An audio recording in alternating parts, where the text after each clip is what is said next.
Evening, y'all. Chief Prepper here. Wanted to talk about something that I've been thinking about for almost a couple weeks now. If we have some kind of red dawn moment uh, without the parachutes, we got a lot of illegal immigrants in, and it's purported, based on videos on YouTube, that a lot of them were fighting age Chinese males. Let's say they actually shut the grid down, they hunker down wherever they're at, and they get supplies that they need, and they wait the year. The year number that is talked about often is 90-10, 90% dead, 10% left over. So, what I want to talk about is that 10% that's left over. If you don't know, geographically, the U.S. is more sparsely populated between the Appalachian Mountains and the Rockies. Like, there's fewer people in that entire area, which is almost double the East and West Coast. So the East and West Coast has a large concentration of people. So if there's only 10% left, what kind of breakdown do you think it'll be? Do you think it'll be evenly distributed? Do you think because they're in the more crowded areas, East and West Coast, the resources will be tighter, so more will die? And the more rural areas in between the two mountain ranges may have a better chance because a lot of those people still grow food. They're still ranchers. They're still farmers. There's a lot of that in California too. Pinwell did a video this morning or yesterday about talking about 25% of our fruits and vegetables come from California. I can tell you here in Texas we get a bunch of them from Mexico too. So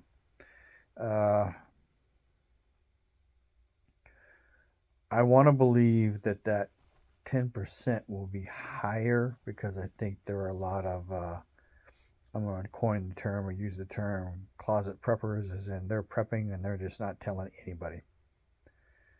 Because they've watched prepping channels on YouTube and they've decided that they're going to do it, but they're not going to talk about it because of the werewolf preppers that are out there. But we'll use 10%. If you buy into the more crowded areas, preying on each other more and more death and carnage, we can go 2% East Coast, 2% West Coast, 6% in the middle.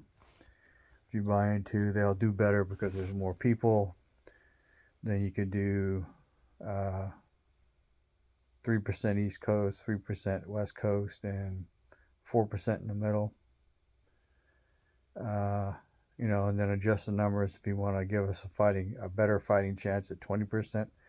But if you look at the maps of the world and geographically speaking, if it's a Chinese thing, then the West Coast is going to have a beachhead for them.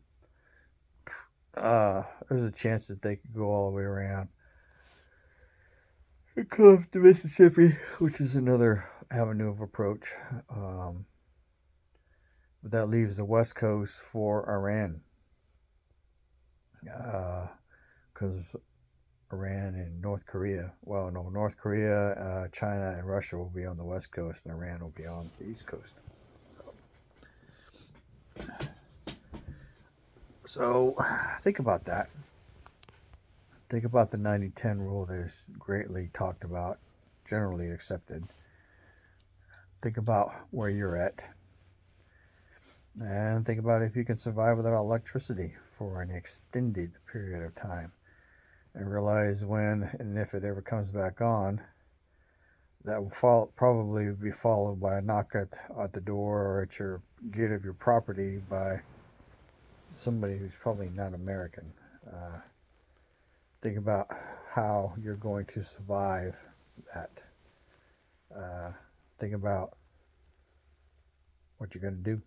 I mean, you might be one of those people where you fall to your knees, you're praying, you're crying, you're happy, and they might shoot you while you're down there on your knees, or they might give you a bunch of food, but what's the price going to be? So think about that. There's other things I want to talk about, but that's pretty much what I wanted to talk about: the 90-10 rule, the East and West Coast, and the breakdown. You need to understand those numbers, and you need to understand where you're at. So information is knowledge and power. Live a little, prep a lot. Should have loved when you can. Chief Prepper out.